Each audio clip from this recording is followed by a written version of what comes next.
자, 우리 인생은 어디서 와서 어떻게 살며 어디로 가느냐, 그리고 두 번째, 죄란 무엇인가, 그리고 세 번째, 구원은 무엇인가. 우리 인생의 가장 중요한 세 가지 질문을 한 주간에 걸쳐서 던졌고요. 그 다음에 구원의 확신을 얻는 삶, 그래서 물과 피의 증거를 예수 그리스도, 물과 피로 임하신 예수 그리스도로 말미암아서 하나님께서 우리에게 주시는 구원의 증거가 있는데, 그것이 피요, 회개할 때 그 피로서 우리 죄를 뭐 해 주신다고요? 사해 주시고, 또 우리가 이제 물로 세례를 받음으로 구원의 표를 갖게 되고요. 그리고 성령님이 이제 우리 안에 거하셔서 우리를 늘 보혜사가 되셔서 진리 가운데로 인도하신다고 했습니다. 그래서 이제 구원의 확신을 얻는 삶, 그리고 성령에 이끌리는 삶, 그리고 마지막에 오늘 정상적인 그리스도인의 삶, 오늘 새벽에 말씀드렸습니다마는 정상적인 그리스도인의 삶은 두 가지 있습니다. 저는 자기를 뭐하고? 부인하고, 그리고 두 번째, 십자가를 지고, 자기 십자가를 지고 예수님을 따르는 삶, 그것이 바로 그리스도인의 삶이다. 이 그리스도인이라는 말은요, 그리스도께 속한 자, 그런 말이에요.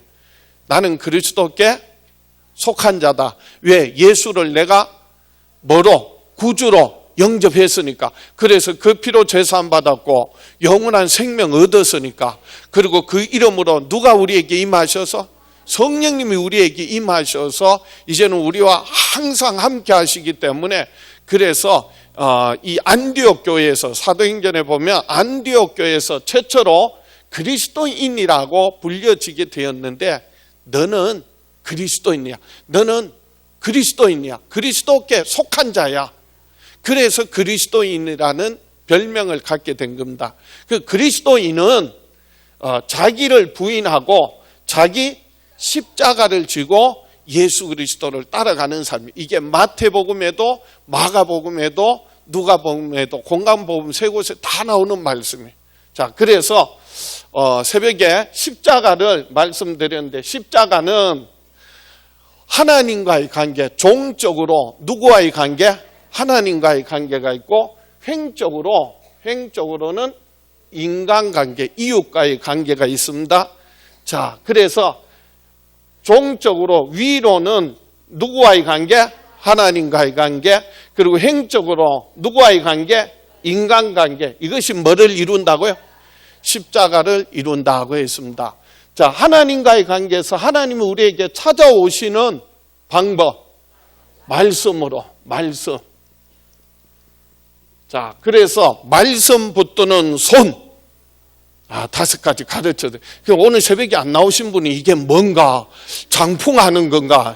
오른손 드시고 말씀 붙드는 손, 시작. 말씀 붙드는 손. 뭐라고요? 새끼손가락부터 말씀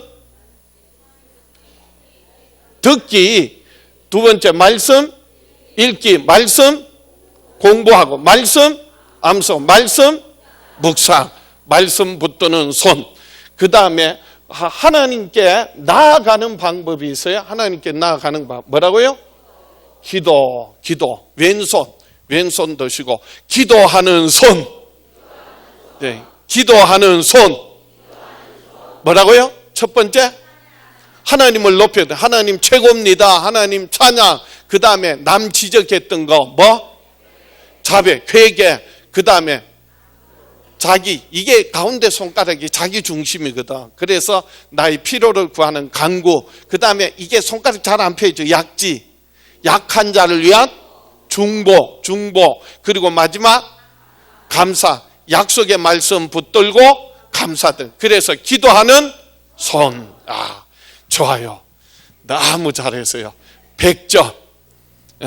자, 그 다음에 인간관계, 이웃과의 관계는요, 믿는 사람과의 교제, 성도의 뭐라고요? 교제가 있고, 믿지 않는 사람들에게는 뭐라고요? 전도. 그래서 교제는 주의 날 하나님 앞에 나와 주일날, 주일은 누구의 날이라고요? 주님의 날, 예수님 죽음을 이기고 부활하신 안식 후 첫날 주의 날 하나님 앞에 나와 예배하면서 나눔을 갖는데, 그것이 성도의 교제라고 했는데 나눔은 5가지가 있다고 해서 무엇을 나눠야 한다고요? 말씀 나누고, 기도 제목 나누고, 삶을 나누고, 그리고 음식을 나누고, 그리고 물질도 나누고. 그래서 나눌수록 풍성해진다. 믿습니까? 그래서 예수 안에서는 십자가의 삶은요, 교제하면서 나누면 나눌수록 더욱더 풍성해집니다. 그래서 더욱더 풍성한 삶을 살아가시기를 축원합니다. 믿지 않는 자들에게는 뭐라고요? 전도. 그래서 사도행전 1장 8절에 성령이 너희에게 임하시면 예루살렘과 너희가 권능을 받고 예루살렘과 온 유다와 사마리아와 땅끝까지 이르러. 그래서 이 전도의 영역이 있습니다. 5가지 영역. 성령이 누구에게 임해서? 나에게 임해서. 그 다음에 예루살렘과 가장 가까운 가족, 온 유다와 바로 이웃, 친척, 그 다음에 사마리아와 그 주변 사람들, 그 다음에 땅끝까지. 그래서 이 전도의 영역들이 점점 확장되어져 가는 것이, 그게 사도행전의 역사가 바로요, 예루살렘과 온 유다와 사마리아와 땅끝까지 이 복음이 증거되어지는 것이 이제 사도행전의 역사예요. 그래서 사도행전은 몇 장까지 있어요? 28장까지 있는데 28장이 끝이 아니야. 29장이 있어요. 여러분이 사도행전의 29장입니다. 누가요? 내가, 여러분이 이제 성령 받고 예루살렘과 온 유다와 사마리아와 땅끝까지 이르러 예수 그리스도 증거하며 살아가는 저와 여러분 되시기를 축원합니다. 그래서 하나님께서는 지금 또 나를 통하여 사도행전 29장을 쓰고 계신다. 믿습니까? 저는 그런 마음으로 살아갑니다. 그러니까 얼마나 신앙생활이 재미있는지 몰라요. 하나님께서 오늘 또 나를 통하여 사도행전 29장을 쓰고 계신다. 그런 믿음으로 살아갈 수 있기를 축원합니다. 자, 그래서 요 십자가를 오늘 이제 잘 보세요. 자, 뭐 같아요? 원, 하나? 이게 잘 의미를 잘 모를 것 같아가지고 하나 더 그리겠습니다. 제가 워낙 그림 솜씨가 좋아가지고 이 동그라미 그리는 게요, 보통 솜씨가 아니에요. 예? 본래 이 붓글씨도 어디서부터 시작하느냐? 동그라미 하니까 선 하나 끊는 것부터 시작하는 거예요. 예, 그림도 이 동그라미를 잘 그려야 돼요. 예? 근데 자, 그래서 동그라미 그려놓고 그걸 연결을 딱 하면 뭐 같아요? 그래도 잘 모르겠다. 예? 중심축이 있어요. 중심축이 있고. 그래서 오늘은 십자가를 이제는 두 번째 더 중요한 자기를 부인하고 그걸 지금 얘기하려고 하는 거예요. 그래서 우리가 하나님과의 관계, 인간관계, 이 십자가의 중심은 누구시라고? 다시 누구시라고? 예수. 그래서 예수 그리스도로 말미암아 하나님과의 관계가 회복되어졌고 인간관계가 회복되어졌어요. 그래서 이제는 이것이 하나의 바퀴가 되어서 뭐 하는 거예요? 돌아가는 게, 이게 신앙생활이에요. 자, 그래서 이 그림을 마음에 꼭 새기세요. 앞으로 신앙생활하면서 십자가, 그리고 이것이 이제 바퀴가 되어서 뭐 한다고요? 굴러간다. 이게 뭐라고요? 신앙생활. 그 신앙생활은 멈춰 있는 것이 아니라 뭐 해야 된다? 굴러가야 된다. 굴러가야 된다. 그래서 이 테두리가 뭐냐? 오늘 공부한 여러분 교재 이제 6번을 보겠어요. 6번. 감사와 찬양. 감사와 뭐라고요? 감사와 찬양. 이것이 테두리가 감사와 찬양이에요. 자, 우리의 믿음을 방해하고 파괴시키려는 마귀의 역사를 쉽게 물리칠 수 있는 방법은 바로 감사와 찬양입니다. 여기 동그라미 5개씩 치세요. 감사와 뭐라고요? 찬양. 감사에다가 동그라미 5개, 찬양에다가 동그라미 5개. 자, 동그라미 치시고, 무슨 일에든지 어떤 악조건 하에서도 뭐 하지 말고, 불평하지 말고 하나님께 감사드리십시오. 그래야 이게 이제 신앙생활이 막 돌아가는 거예요. 신앙생활 하면서 어떤 일이 있어도 어떤 조건에서도 어리석게, 그래서 하나님을 원망하는 것은 뭐라고요? 어리석은 거예요. 그게. 그래서 욥은 어리석게 하나님을 뭐하지 않고 그 몇 중에 여러 겹의 고난을 당하면서도 어리석게 하나님을 원망하지 않았더라. 그러니까 세상에 가장 미련하고 어리석은 사람이요, 하나님 원망하는 사람. 근데 가장 지혜로운 사람, 능력 있는 사람, 어떤 사람인지 아십니까? 오히려 그럼에도 불구하고 뭐 하는 사람? 감사하는 사람. 그 사람이 정말 능력 있는 사람이요, 축복받을 사람이요. 그래서 어떠한 형편과 어떠한 상황에서도 불평하지 말고 하나님께 뭐 드리십시오? 감사드리십시오. 감사드리십시오. 감사하는 생활은 마귀에게 치명적인 타격이 될 것입니다. 그러면은요, 우리가 감사하면 원수 마귀가 물러갑니다. 떠나갑니다. 삶의 환경이 변화되어집니다. 심지어는 사람이 변화되어집니다. 환경이 움직여집니다. 뭐 할 때? 감사할 때. 감사함으로 그 궁정에 들어가며 찬송함으로, 감사함으로 그 문에 들어가며 찬송함으로 그 궁정에 들어간다고 했어요. 감사할 때 닫힌 문들이, 환경들이, 마음의 문이 열려지고 하늘 문이 열려지는 거예요. 믿습니까? 이 감사의 능력이 얼마나 어마어마한지 몰라요. 감사하면 모든 범사가요, 결국은 합력하여 선을 이루게 됩니다. 그러면 감사하면 안 될 일도 되게 되는 거예요. 그런데 원망하고 불평하면 될 일도 안 되게 돼 있어요. 이게 간단한 원리. 그래서 우리 성경 한번 보세요. 시편 100편 4절 말씀. 시편 100편 4절 말씀. 우리 화면 보시고 다 같이 시작. 감사함으로 그 문에 들어가며 찬송함으로 그 궁정에 들어가서 그에게 감사하며 그의 이름을 송축할지어다. 그래서 감사와 또 하나 뭐? 찬양.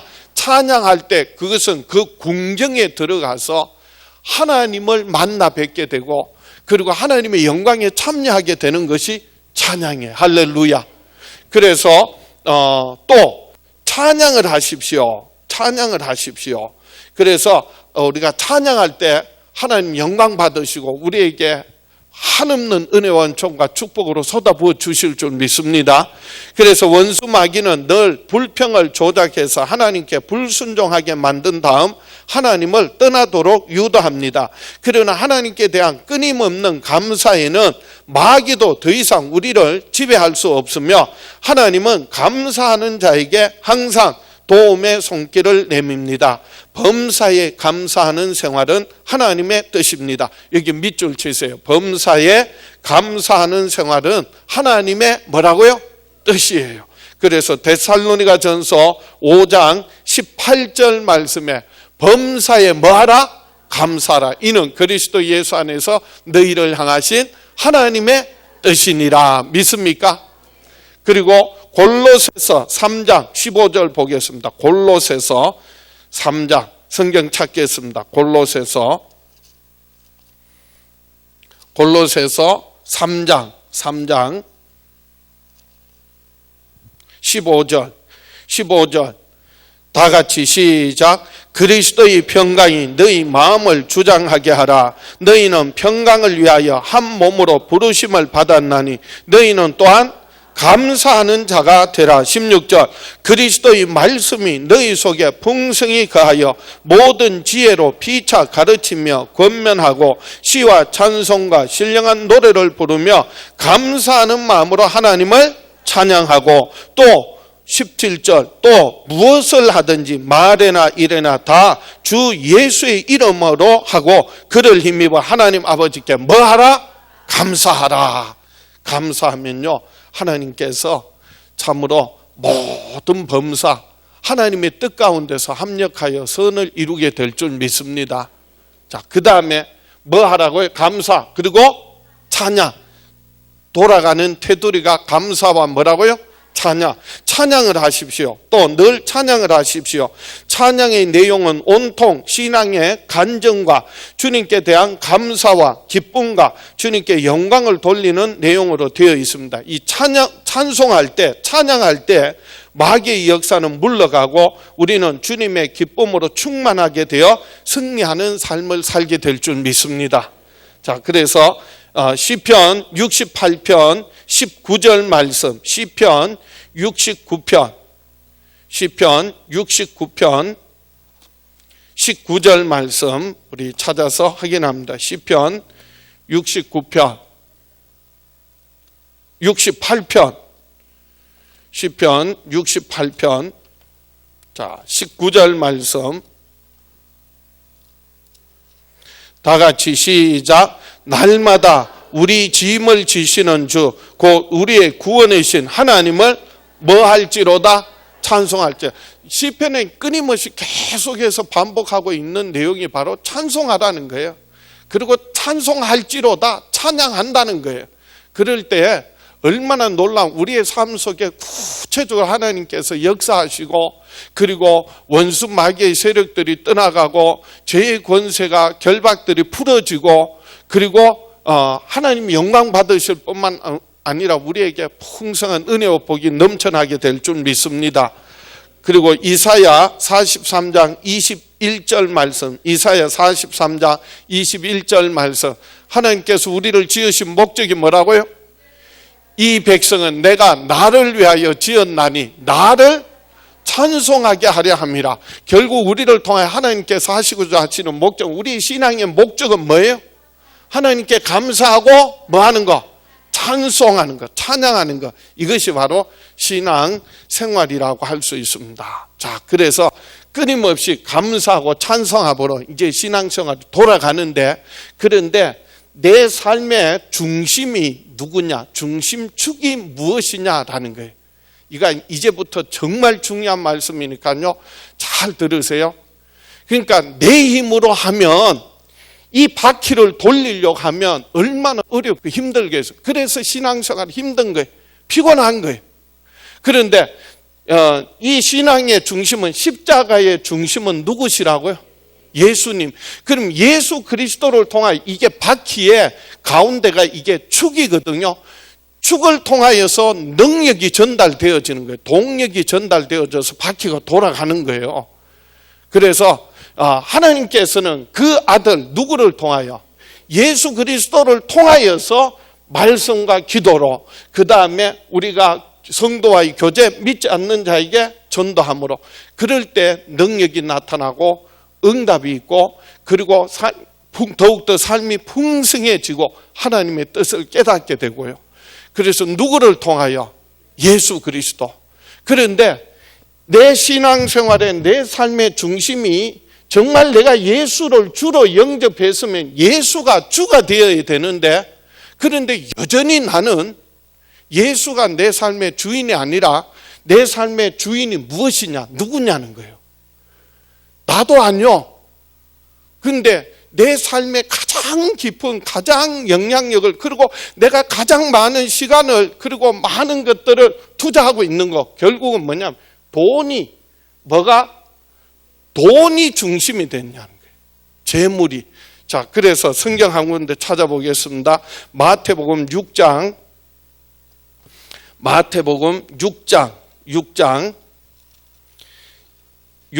24절 말씀. 마태복음 6장 24절 다 같이 시작. 한 사람이 두 주인을 섬기지 못할 것이니 혹 이를 미워하고 저를 사랑하거나 혹 이를 중히 여기고 저를 경히 여김이라. 너희가 하나님과 재물을 겸하여 섬기지 못하느니라. 그러므로 내가 너희에게 이르노니 목숨을 위하여 무엇을 먹을까 무엇을 마실까 몸을 위하여 무엇을 입을까 염려하지 말라. 목숨이 음식보다 중하지 아니하며 몸이 의복보다 중하지 아니하냐. 그래서 두 주인을 섬길 수 있다 없다. 그런데 우리는 지금 뭐를 섬기고 있어요? 내가 예수 믿습니다, 예수님이 나의 구주이십니다 하면서도 여전히 내 삶의 중심은 뭐가 중심이요? 돈이 중심이에요. 그러니까 사실은요, 두 주인을 섬기고 있는 거예요. 자, 이 말씀을 왜 했느냐 하면 19절 보세요. 19절 마태복음 6장 19절부터 보겠습니다. 너희를 위하여 보물을 땅에 쌓아두지 말라. 거기는 좀과 동록이 해하며 도둑이 구멍을 뚫고 도둑질하느니라. 오직 너희를 위하여 보물을 어디에? 하늘에 쌓아두라. 거기는 좀이나 동록이 해하지 못하며 도둑이 구멍을 뚫지도 못하고 도둑질도 못하느니라. 내 보물이 있는 그곳에는 내 마음도 있느니라. 그러면서 내 보물을 어디에 쌓아두라? 땅에 쌓아두지 말고 어디에 쌓아두라? 하늘에 쌓아두라. 그러면서 하신 말씀이 사람이 두 주인을 섬길 수 없다. 그래서 하나님과 재물을 동시에 섬길 수 있다 없다? 없다고 말씀하신 거예요. 이게 더 좋은 것 같아가지고 신었더니 푹신푹신한데 사람이 어째 좀 불안해. 굴렁굴렁하는 게. 자, 그래서 내 삶에 정말 예수님이 내 삶의 중심이 되어서 물질을 내가 종으로 부리며 살 것이냐, 아니면 여전히 물질이, 재물이, 돈이 내가 주인이 되어서 내가 맨 물질에 매여서 돈에 끌려다니면서 종노릇하며 살 거냐. 오늘 여러분 결정하세요. 분명히 우리가 예수 믿음으로 구원받았는데, 영원한 생명을 얻었는데, 이제 내 삶에 성령님이 임하셔서 그래서 나의 주가 되시는데, 그런데 물질이 나를 지배하면 그러면은요, 신앙생활 돌아가겠어요? 안 돌아가겠어요? 근데 여러분 솔직히 한번 얘기해 보세요. 돈 없으면 못 살아. 돈 없으면 안 돼. 돈이 있어야 돼. 맞아요. 돈이 있어야 됩니다. 돈은 필요한 것이지만은 그 물질이, 돈이 주인이 되어서는 안 된다는 거예요. 돈이 나의 주인이 되면 나는 뭐가 되는 거예요? 종이 되어서, 그래서 돈을 쫓아다니고 돈에 매여서 살다가 결국은 마지막 때 내 영혼이 육신을 딱 벗어버리면 그 돈이요, 오히려 내게 뭐가 되어버리는 거예요? 저주거리가 되는 거예요. 그래서 내가 앞으로 신앙생활하면서 평생에 사는 날 동안 나는 물질의 노예가 되지 않고 물질을 내가 부리면서 살겠다. 돈을 내가 종처럼 부려먹으면서 살겠다. 그런 능력의 사람이, 믿음의 사람 되시기를 축원합니다. 자, 그러려면 어떻게 하느냐? 그렇게 물질을 막 물질을 종으로 부려먹으면서 사는 비결이 있습니다. 그래서 하신 말씀, 너희 재물을 어디에 쌓아두라? 하늘에 쌓아두라. 그래서 오늘 7번 문제 보겠습니다. 헌금이라고 하는 게 어떤 의미냐? 헌금이라고 하는 것은 이게 무슨 하나님이 돈이 없어서 돈 바치라는 게 아니, 은도 내 것이요 금도 내 것이요. 이 모든 천지 만물 누가 지으셔서? 하나님이 지으셨는데, 그럼 우리가 뭘 헌금을 한다, 그것으로 하나님의 필요를 채울 수 있겠냐고요. 사실은요, 우리가 하나님 앞에 헌금하는 것은 어떤 의미가 있느냐 하면은, 내가 돈에 구애받지 않고 돈의 지배를 받지 않고 내가 돈을 오히려 마음껏 부리면서 살겠다, 그런 의미가 있는 거예요. 자, 그래서 보겠습니다. 신앙생활을 승리로 이끄는 데는 물질을 어떻게 다루느냐가 큰 비중을 차지합니다. 이 물질은 이 세상에서 우리가 살아가는 데 있어서 없어서는 안 될 중요한 것이지만, 그러니까 물질도 있어야 돼, 없어야 돼? 많이 있기를 축원합니다. 물질이 많아지기를 축원합니다. 예? 그런데요, 물질은요, 많이 가진다고 부자가 아니에요. 부한 사람은 물질을 어느 만큼 다스리느냐, 어느 만큼 물질을 움직이느냐, 어느 만큼 물질을 움직일 수 있느냐, 종으로 부려먹느냐, 어느 만큼 물질을 선하게 사용하느냐, 그 사람이 진정 부한 자지. 많이 가지고 있다고 그것이요 부한 자가 아니. 저는요 늘 그런 마음 가지고 은행에 있는 돈이 다 내 돈이야. 그냥 갖다가 쓰면 돼. 나중에 갚으면 되고. 그러니까 돈이 그냥 쌓아두고 있다 이렇게 생각하는 거예요. 그런데 요즘 생각이 조금 바뀌었어요. 제가 어떤 기회를 통해서 철저하게 회개하고 그다음 물질에 대해서 제가 변화된 게 뭐냐 하면은 저는 교회에서 사례받는다. 그래서 내가 늘 그런 부담이 있었어요. 그런데 물론 교회 사례를 받는 거지만은 교회를 통하여 누가 내 삶의 필요를 채우신다?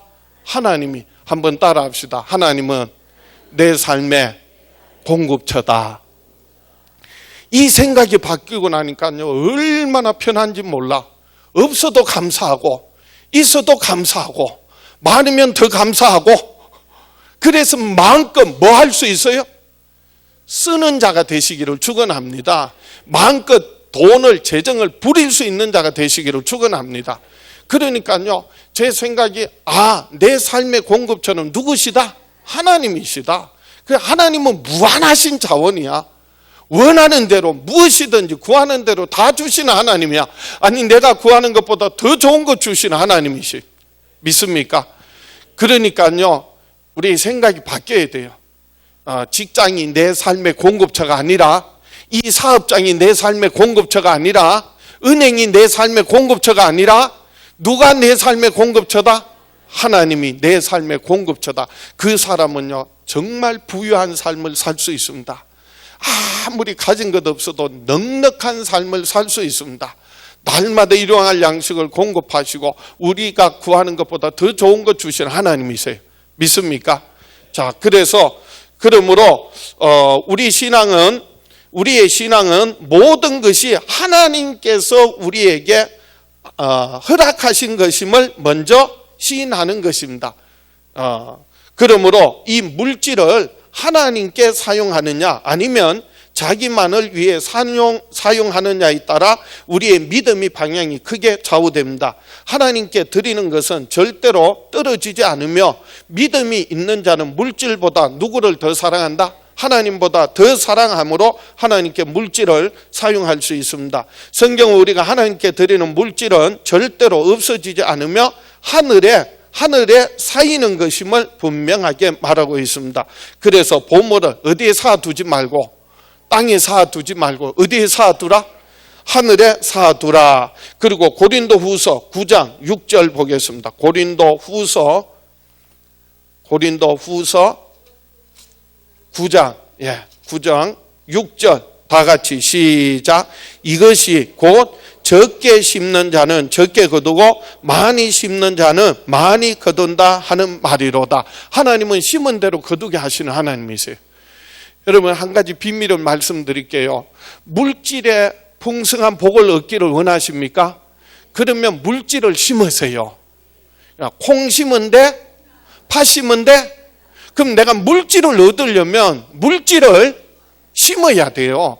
그런데 내가 봉사는 많이 하는데 전도는 많이 하는데 왜 물질적인 복은 안 주실까? 아니, 전도하면 성령의 권능을 주세요. 돈 주시는 게 아니라 성령의 권능을 주세요. 그런데 내가 돈을 물질적인 부유함을 풍성함을 얻고 누리고 싶다. 그러려면 물질을 심으세요. 근데 심는데 아무 데나 막 뿌리지 말고, 그래서 제가 전에 한번 설교한 적이 있는데 좋은 밭에 심어야 30배, 60배, 100배가 맺어지는 거예요. 가장 좋은 밭은 어디예요? 하늘에 심는 거예요. 누구에게요? 하나님께 심는 거. 그것은요 하늘에는 30배, 60배, 100배가 아니에요. 이건 세상의 법이야. 하늘의 법칙은 1000배요. 하늘의 법칙은 10,000배요. 이해가 안 되시네. 하늘의 법칙은 세상의 법을 또 초월하는 게 1000배요? 10,000배요. 믿습니까? 자, 그래서 보세요. 그래서 고린도후서 9장 6절 이것이 곧 적게 심는 자는 적게 거두고 많이 심는 자는 많이 거둔다 하는 말이로다. 각각 그 마음에 정한 대로 할 것이요 인색함으로나 억지로 하지 말지니 하나님은 즐겨내는 자를 사랑하시느니라. 8절 다 같이 시작. 하나님이 능히 모든 은혜를 너희에게 넘치게 하시나니 이는 너희로 모든 일에 항상 모든 것이 넉넉하여 모든 착한 일을 넘치게 하게 하려 하심이라. 이런 넉넉하고 그리고 부족함이 없는 풍성한 삶이 될 수 있기를 주의 이름으로 축원합니다. 10절 말씀 보세요. 10절 이어지는 10절 말씀 중요한 말씀이에요. 다 같이 시작. 심는 자에게 씨와 먹을 양식을 주시는 이가 너희 심을 것을 주사 풍성하게 하시고 너희 의의 열매를 더하게 하시리니 너희가 모든 일에 넉넉하여 너그럽게 연보를 하면 그들이 우리로 말미암아 하나님께 감사하게 하는 것이라. 심는 자에게 하늘이 심는 자에게 하나님께 드리는 거예요. 물질을 종으로 부려먹는 방법은 하나님께 뭐 할 수 있어야 돼? 드릴 수 있어야 되는데, 그런데 여기에는 두 가지가 있어요. 씨앗이 있고 먹을 양식이 있어요. 자, 그래서 이 씨앗이라는 게 무엇이냐? 물질, 우리가 하나님 앞에 드리는 헌금 가운데서 씨앗이 있고 그리고 양식이 있는데, 이 씨앗은 무엇을 말하느냐? 11조를 말해요. 한번 따라합시다. 11조는 씨앗이다. 그리고 나머지 10의 9는 먹을 양식이에요.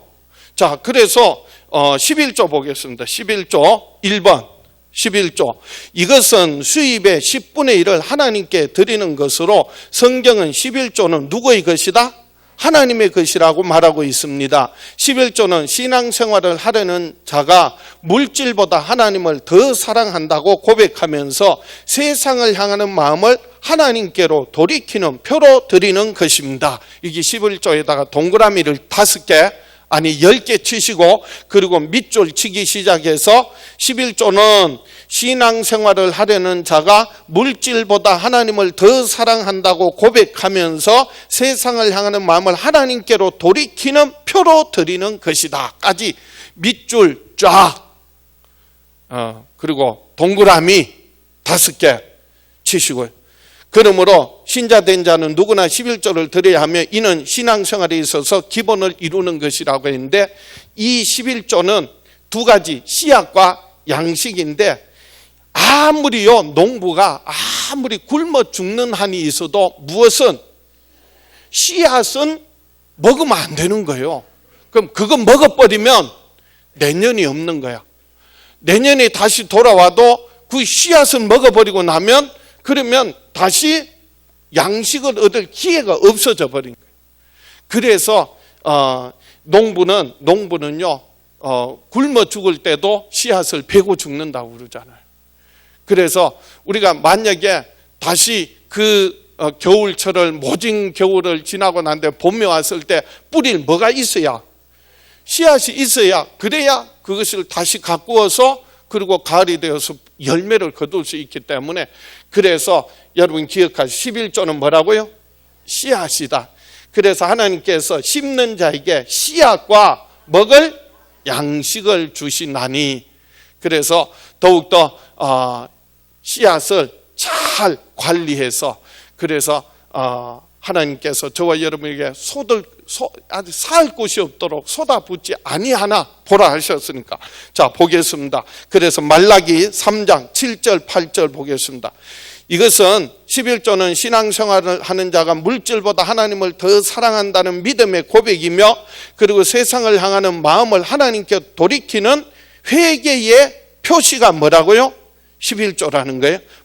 말라기 3장 7절 보겠습니다. 말라기 3장 7절 다 같이 시작. 만군의 여호와가 이르노라. 너희 조상들의 날로부터 너희가 나의 규례를 떠나 지키지 아니하였도다. 그런즉 내게로 돌아오라. 그리하면 나도 너희에게로 돌아가리라 하였더니 너희가 이르기를 우리가 어떻게 하여야 돌아가리이까 하는도다. 사람이 어찌 하나님의 것을 도둑질하겠느냐. 그러나 너희는 나의 것을 도둑질하고도 말하기를 우리가 어떻게 주의 것을 도둑질하였나이까 하는도다. 이는 곧 11조와 봉헌물이라. 그래서 11조의 의미는요, 내가 하나님께로 돌아간다 하는 표시예요. 그래서 아브라함이 그리고 나중에 멜기세덱에게 11조를 드린 것도 내가 아버지께로 뭐하고 돌아간다는 표현. 야곱이 베델에서 하나님 앞에 서원한 것도 아비 집으로 무사히 돌아오게 하시면 내가 하나님 앞에 뭐를 드리겠나이다. 그럼 내가 예수 믿고 이제는 하나님께 속한 자로 하나님을 향하여 나갑니다. 그럼 내가 정말 회개하고 예수 믿는 자는 그 회개의 표시가 뭐라고요? 11조 드리는 거예요. 예. 자, 그리고 11조는 모든 수입이 누구로 말미암아? 하나님께로 말미암는다는 신앙의 고백이에요. 11절 보겠습니다. 말라기 3장 11절 다 같이 시작. 만군의 여호와가 이르노라 내가 너희를 위하여 메뚜기를 금하여 너희 토지 소산을 먹어 없애지 못하게 하며 너희 밭에 포도나무 열매가 기한 전에 떨어지지 않게 하리니 너희 땅이 아름다워짐으로 모든 이방인들이 너희를 복되다 하리라. 만군의 여호와의 말이니라. 하나님 말씀하시. 이 모든 건 누가 주시는 거예요? 하나님. 누가 보장하시는 거예요? 하나님께서 다 채워주시고 보장하시고. 그래서 너희는 무엇을 먹을까, 무엇을 마실까, 무엇을 입을까, 뭐 하지 말라? 염려하지 말라. 하나님께서 모든 건 누구로부터? 하나님. 그래서 하나님이 내 삶의 공급처로 삼고 사는 사람은요, 두려워하지 않습니다. 염려하지 않습니다. 결코 줄이는 법이 없습니다. 까마귀를 통하여서도 먹을 것 다 주시는 하나님이세요. 믿습니까? 마지막 먹고 죽으려고 했던 밀가루 떨어지는 법이 없게 하시고 그 기름이 다하지 않게 하시는 하나님이세요. 한번 해봐라. 뭐를요? 시험해봐라. 성경에 어디 감히 하나님을 시험해보라고 해서. 근데 오늘 본문 여기 보세요. 말라기 3장 10절 보세요. 말라기 3장 10절 다 같이. 오늘 이게 본문 암송 구절입니다. 다 같이 시작. 만군의 여호와가 이르노라 너희의 온전한 11조를 창고에 들여 나의 집에 양식이 있게 하고 그것으로 나를 시험하여 내가 하늘 문을 열고 너희에게 복을 쌓을 곳이 없도록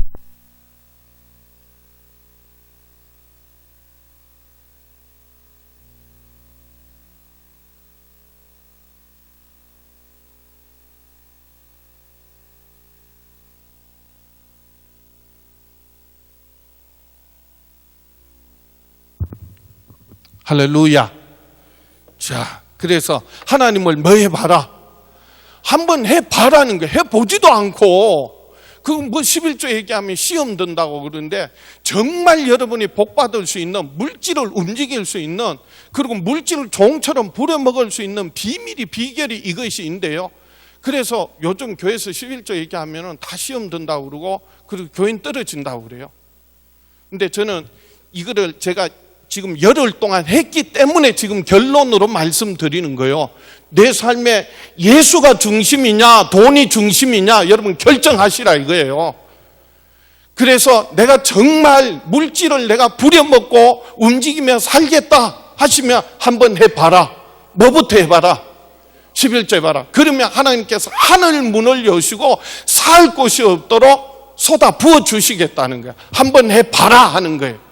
근데 실제로 얼마나 수많은 신앙의 선배들이 간증이 있습니까? 11조의 간증들 얼마나 많이 있습니까? 그래서요, 여러분 한번 해보세요. 한번 해보세요. 11조는요, 하나님께서 하늘 문이 열려지는, 하늘 문을 여는 열쇠가 뭐예요? 물질적인 복을 얻는 뭐라고요? 열쇠가 바로 11조예요. 11조.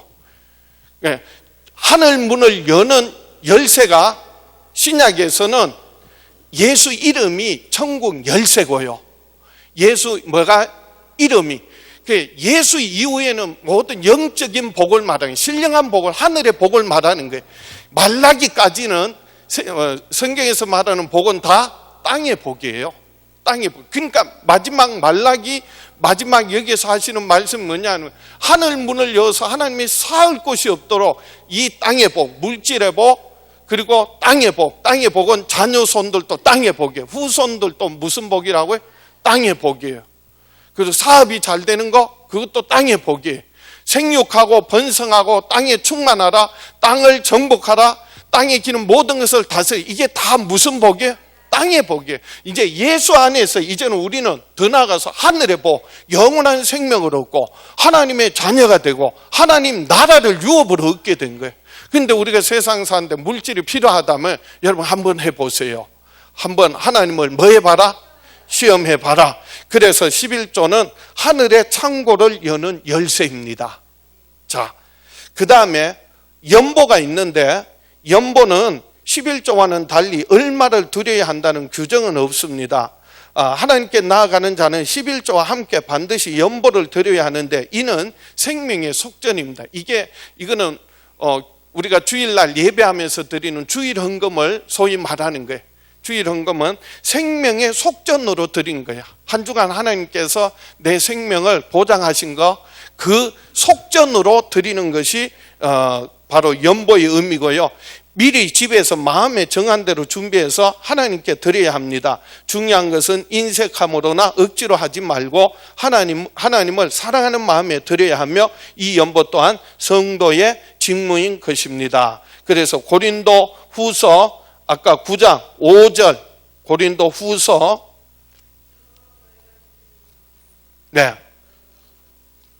고린도 후서 9장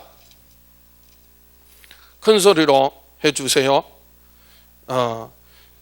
그래서 5절에 그러므로 내가 이 형제들로 먼저 너희에게 가서 너희가 전에 약속한 연보를 미리 준비하게 하도록 권면하는 것이 필요한 줄 생각하였노니 이렇게 준비하여야 참 연보답고 억지가 아니니라. 그래서 뭐 해야 된다고? 준비해서 드리는 거고, 그리고 인색함으로 하지 말고 억지로 하지 말라 그랬습니다. 고린도 후서 9장 11절 12절 12절에도 너희가 모든 일에 넉넉하여 너그럽게 연보를 하면 그들이 우리로 말미암아 하나님께 감사하게 하는 것이라고 했습니다. 그리고 감사헌금이 있습니다.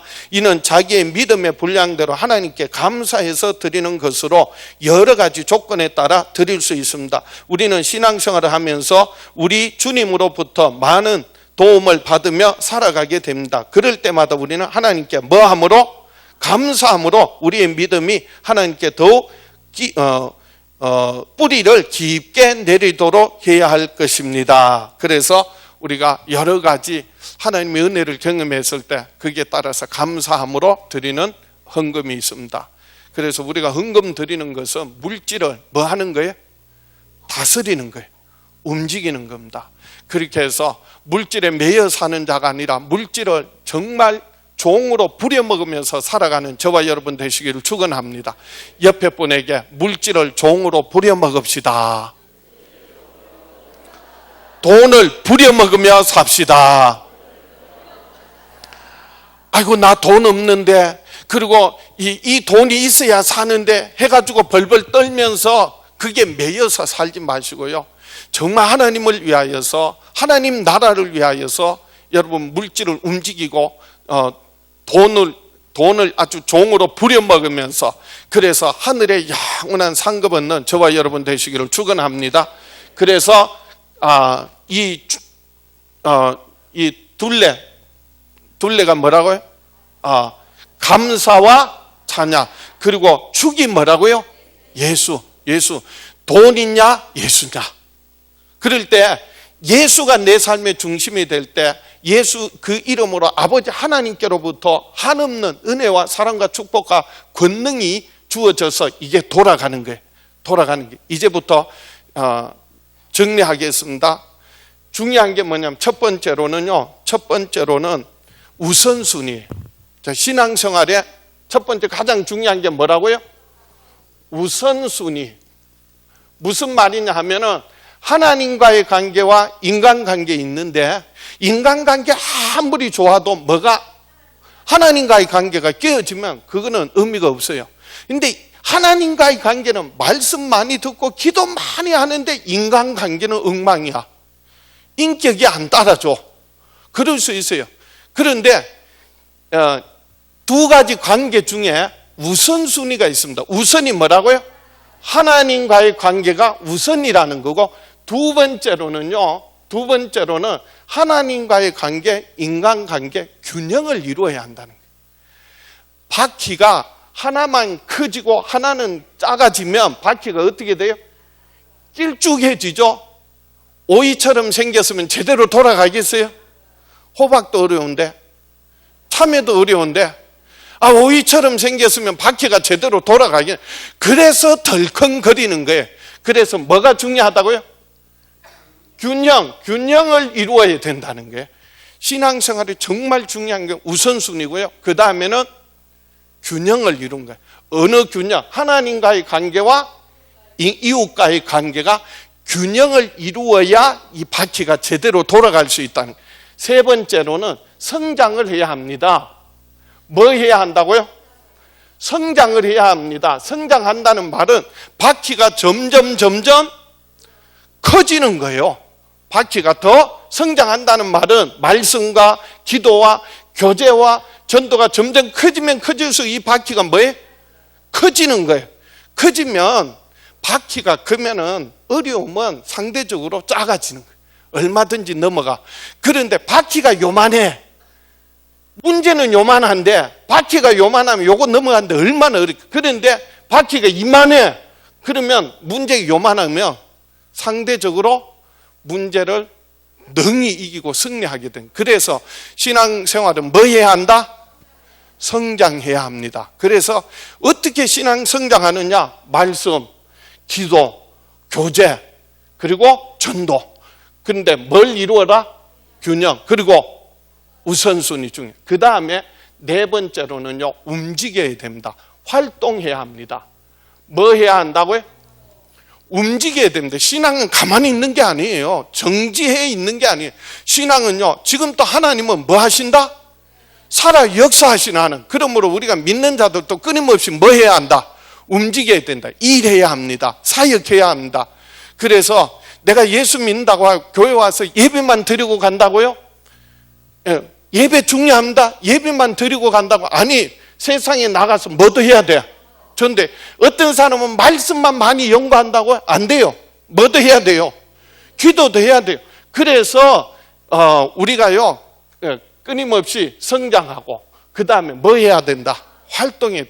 그래서 성도들은요, 신앙생활 성장하고 그러려면 반드시요, 내가 뭔가 일을 해야 돼. 무슨 일이라도 찾아서라도 해야 돼. 안 시켜주면 만들어서라도 해야 돼. 그래서 제가 우리 교육자들에게 이번에 목회 점검하면서 내년도 2012년도 목회 계획하면서 2011년도엔 1인 1사역 해야 된다. 그 1인 1사역은 교회에서 내가 한 사람이 한 가지 일만 하겠다는 게 아니에요. 시온성교회 모든 성도들은 한 가지 이상 일을 해야 된다. 그 말이에요. 그래서 심지어는 새가족부인데 새가족들도 일 시키세요. 그래야 교회에 제대로 정착합니다. 처음부터 작은 일 너무 큰 거 말고 갓난 애기에게 찌개 지워서 살자루 다섯 가마 지워주고 가라고 하면 갈 수 있겠어요?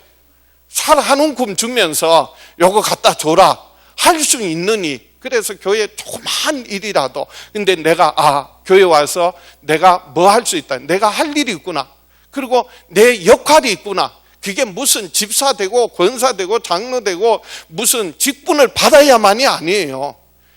한 가지 한 직분이 아니라 한 가지 한 1인 1사역, 그것은 봉사하고 일하는 거예요. 교회 안에서 뿐만 아니라 여러분 세상에 나가서도 내가 믿는 자로서 반드시요, 내가 뭔가 이 세상에 빛과 소금이 되겠다.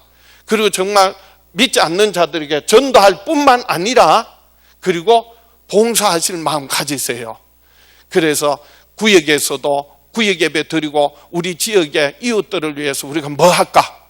하다못해 저 마당이라도 주변 이웃 그 길거리라도 휴지라도 한번 주자. 그런 식으로 하시라는 거예요. 그래서 앞으로 여기 뒤에 이 공원을 하나님께서 우리 시온성 교회를 이천 시장님이 그러셔서 저게 시온성 공원이지. 그러니까 저 공원 누가 관리해야 되겠어? 우리가 관리해야지. 그래서 기간마다 그래 조끼 만들었어요. 조끼 입고 하루에 한 바퀴씩 도는 거야. 여러분 운동 삼아 하시면 돼. 그래서 하루에 한 바퀴씩 돌면서 휴지라도 줍고, 이 공은 우리가 관리해야지 누가 하겠어. 물론 시청에서 돈 주고 직원들 시켜서도 하겠지만은, 여러분 그런 마음으로요 사회봉사하고, 그리고 어려운 이웃들 조금이라도 내가 할 수 있는 대로 하시라는 거예요. 할 수 있는 대로 하시라는 거예요. 그러면은요 움직일 때 역사가 일어납니다. 그리고 더욱더 성장합니다. 그리고 균형이 이루어집니다. 그리고 분명하게 하나님의 역사를 경험하게 될 줄 믿습니다. 5번째, 마지막, 열매 맺어야 합니다. 그래서 뭐라고요? 열매 맺습니다. 그럴 때 하나님 영광 받으세요. 열매 맺어서 하나님께 영광이 돼. 내가 너희를 택하여 세운 것은 너희가 나를 택한 것이 아니요 내가 너희를 택하여 세웠나니. 그래서 이는 너희로 가서 열매를 맺게 하되, 그 열매가 요한복음 15장, 요거는 교재에 없으니까 적어 놓으시고 한번 보겠습니다. 요한복음 15장 포도나무와 가지의 비유를 하시면서 16절, 요한복음 15장 16절 다 같이 시작. 너희가 나를 택한 것이 아니요 내가 너희를 택하여 세웠나니 이는 너희로 가서 열매를 맺게 하고, 또 너희 열매가 항상 있게 하여 내 이름으로 아버지께 무엇을 구하든지 다 받게 하려 함이라. 할렐루야. 그리고 너희가 열매를 많이 맺으면 너희가 뭐 되리라? 내 제자가 되리라. 할렐루야. 그래서 열매를 맺으면 하나님께 영광이 되고, 우리에게는요 우리가 정말 진정한 그리스도인의 삶을 살게 된. 그래서 정리합니다. 이 수레바퀴가 돌아가는 데 있어서 중요한 것은 우선순위, 그 다음에 균형, 그 다음에 성장해야 하고, 그 다음에 움직여야 하고, 그 다음에 열매 맺는 것입니다. 그래서 앞으로 더욱더 신앙이 성장하고 성숙하는 저와 여러분 되시기를 축원합니다.